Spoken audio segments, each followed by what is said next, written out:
Hello everyone, स्वागत है आप सबका मेरे यूट्यूब चैनल टेकी ब्रांड में। तो आज के टॉपिक में आपके लिए लेकर आया हूँ वर्चुअल रैम को लेकर के,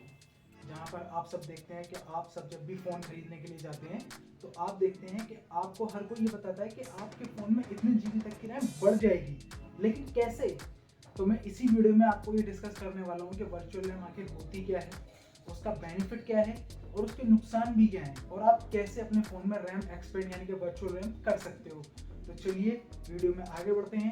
लेट्स स्टार्ट। वर्चुअल रैम बताने से पहले मैं आपको बताने वाला हूँ रैम मैनेजमेंट के बारे में। जनरली हम देखते हैं कि जिन फ़ोन के अंदर वर्चुअल रैम का फीचर नहीं होता है, या पहले के ज़माने में अगर मैं बात करूँ आज से 2 साल पहले या 1 साल पहले, जब कंपनी वर्चुअल रैम का फीचर नहीं देती थी तब रैम मैनेजमेंट ही काम आता था। तो मैं बात करता हूँ रैम मैनेजमेंट आखिर होता क्या है। तो मैं जैसे बात करूँ कि अगर आपके फ़ोन में रैम वर्चुअल रैम का ऑप्शन नहीं है तो वहाँ पर जब आप मल्टीटास्किंग करते हो या कोई हैवी एप्लीकेशन यूज़ करते हो तो हम देखते हैं कि हमारे फ़ोन की रैम स्लो हो जाती है और उस बीच में हम अपने फ़ोन का यूज़ कर ही नहीं पाते, हमारा फ़ोन लैग करने लगता है, फ़ोन स्लो हो जाता है, हैंग हो जाता है। इस तरीके की हमें प्रॉब्लम्स फेस करनी पड़ती हैं। तो रैम मैनेजमेंट क्या करता है, हम जब भी कोई मल्टीटास्किंग करते हैं, हैवी एप्लीकेशंस यूज़ करते हैं या कोई हैवी गेम्स वगैरह खेलते हैं, तो रैम मैनेजमेंट हमारा सबसे बेटर काम करता है कि जो भी हम कोई मल्टीटास्किंग करते हैं, न्यू एप्लीकेशन ओपन करते हैं, तो जो हमारी बैकग्राउंड में पुरानी एप्लीकेशन होती है जिसको हम यूज़ नहीं कर रहे होते हैं, बस वो बैकग्राउंड में ओपन होती है, तो रैम मैनेजमेंट उस एप्लीकेशन को बंद कर देता है। हमें लगता है कि वो एप्लीकेशन ओपन है, लेकिन जब हम उसको दोबारा से ओपन करते हैं तो वो रीस्टार्ट होती है, ना कि वहीं से शुरू होती है जहाँ से हमने उसको छोड़ा था। तो इसी प्रॉब्लम का सॉल्यूशन निकालने के लिए कंपनियों ने अपने फ़ोन के अंदर वर्चुअल रैम का ऑप्शन देना शुरू कर दिया,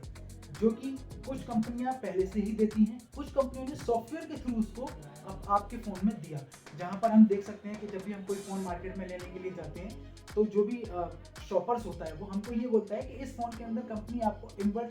इनबिल्ट 4 GB की रैम दे रही है, लेकिन हम इसको सॉफ्टवेयर के थ्रू या फिर अपने आप से सेटिंग में जाकर के 4 GB और बढ़ा सकते हैं, तो हमें 8 GB की इंटरनल 8 GB की रैम हमें देखने को मिल जाती है। लेकिन अब सवाल आता है कि ऐसा कैसे हो सकता है, हम अपने फ़ोन की 4 GB रैम को 8 GB रैम कैसे कर सकते हैं। स्मार्टफोन बनाने वाली सभी कंपनियां अब अपने फ़ोन के अंदर ये फीचर दे रही हैं जिसको हम वर्चुअल रैम या फिर रैम एक्सपेंशन के नाम से जानते हैं। अब मैं बात करता हूँ कि कैसे कंपनियां हमारे फ़ोन के अंदर ये फीचर देती हैं, जो कि हमारे फ़ोन में फिजिकली नहीं होता है लेकिन सॉफ्टवेयर के थ्रू आ भी जाता है, और कुछ कंपनियां सॉफ्टवेयर अपग्रेड करने के बाद में उस फीचर को हमें दे देती हैं। तो कोई भी स्मार्टफोन मैन्युफैक्चरर कंपनी जो इस फीचर को हम आपके फ़ोन में या हमारे फ़ोन में इनबिल्ट करके देती है, तो वो क्या करती है, हमारे फ़ोन का जो इंटरनल मेमोरी होती है जिसको हम मेमोरी बोलते हैं फ़ोन की, जो हमारी 64 GB भी हो सकती है, 128 GB भी हो सकती है, एंड 56 GB, और अब तो 512 GB और 1 TB तक का हमें अपने फ़ोन के अंदर इंटरनल स्टोरेज देखने को मिल जाता है। तो कंपनी क्या करती है, जनरली मान लीजिए हमारे फ़ोन में 64 GB इंटरनल मेमोरी है, तो कंपनी उस 64 GB में से 1 GB या फिर 2 GB या फिर 4 GB इंटरनल मेमोरी का पार्ट्स रैम के लिए एक्सपेंड कर देते हैं। अब उसमें बेनिफिट क्या होता है कि जब भी हमारे फ़ोन में रैम की ज़रूरत पड़ती है तो वो इंटरनल मेमोरी जो कि कंपनी ने पहले से ही रैम के लिए चूज़ की हुई है, वो वहाँ पर रैम में यूज़ होने लगती है, और जिससे हमारे फ़ोन की रैम 8 GB तक भी हो जाती है, 12 GB तक भी हो जाती है, 5 GB भी हो जाती है, 6 GB भी रैम हो जाती है। लेकिन हमारे फ़ोन की फिजिकल जो रैम होती है, जो कंपनी ने इनबिल्ट करके दी हुई होती है, वो सिर्फ 4 GB या फिर 3 GB या फिर 6 GB होती है, इससे ज़्यादा नहीं होती है। लेकिन वो मेमोरी कार्ड के ज़रिए से, इंटरनल मेमोरी के ज़रिए से उसको हम डबल तक एक्सपेंड कर सकते हैं। अब मैं बात करता हूँ रैम एक्सपेंशन यानी कि वर्चुअल रैम की खासियत क्या है, क्या बेनिफिट्स उसमें हमें मिलते हैं। तो ये चीज़ें बताने से पहले मैं आपके लिए एक सवाल पूछना चाहता हूँ दोस्तों, कि आपको पता है कि सबसे पहले किस स्मार्टफोन में किस ब्रांड ने वर्चुअल रैम का ऑप्शन दिया था? कमेंट करके ज़रूर बताइए। अब मैं बात करता हूँ यहाँ पर इसकी खूबियों की। तो सबसे पहली खूबी हमारे लिए और ब्रांड्स के लिए जो होती है, वो होती है कि ब्रांड्स कम प्राइस में हमें वो सारी चीज़ें दे सकता है जो कि हम चाहते हैं। सपोज दैट अगर आप 12 GB का फ़ोन लेने के लिए मार्केट में जाते हैं, तो 12 GB रैम फ़ोन खरीदने के लिए आपको कम से कम 30,000 रुपये या फिर कम से कम 25,000 रुपये आपको खर्च करने होते हैं, जो कि हर कोई अफोर्ड नहीं कर पाता है। तो वहीं स्मार्टफोन कंपनियों ने क्या किया कि वो आपको 20,000 के रेंज में ही 6 GB वर्चुअल रैम करके 12 GB रैम की ऑप्शन आपको दे देते हैं। इसका एग्जांपल आप देख सकते हैं सैमसंग गैलेक्सी A13 में, जहां पर कंपनी आपको 6 GB प्लस 128 GB वाले वेरिएंट में 6 GB अप टू रैम करके दे रही है, यानी कि आपकी 6 GB रैम एक्सपेंड हो जाएगी और वहीं पर आप 12 GB रैम का यूज़ कर सकते हो। तो इसमें सबसे बड़ा बेनिफिट हमारे लिए और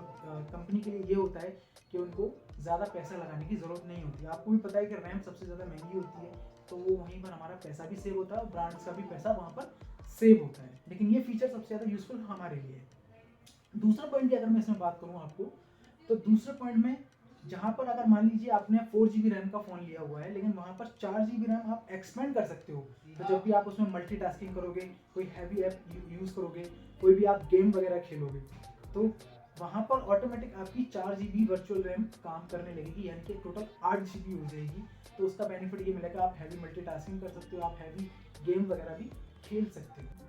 कोई भी 6 GB plus 6 GB virtual RAM वाला फ़ोन 12 GB फिजिकल रैम के बराबर काम नहीं कर सकता। ये बात आपको भी पता है और स्मार्टफोन ब्रांड्स को भी पता है, लेकिन कुछ हद तक वो आपके फ़ोन की इम्प्रूवमेंट को बरकरार रख सकता है, मल्टीटास्किंग करने के लिए आपको बेनिफिट्स दिला सकता है। अब मैं बात करता हूँ वर्चुअल रैम की खामियां यानी कि कमियों के बारे में। तो ये फीचर आपका तब भी एक्टिवेट रहेगा जब आपके फ़ोन में इंटरनल मेमोरी की कमी होगी, यानी कि अगर आपके फ़ोन में 64 GB इंटरनल मेमोरी है, 4 GB आपने वर्चुअल रैम में लगा दिया, क्योंकि ब्रांड्स आपको 64 तो देते नहीं है पूरा, वो 64 का आपको 60 GB या फिर 59 GB तक का आपको स्टोरेज मिलता है, क्योंकि बाकी का आपका जो स्टोरेज है वो फ़ोन ही आपका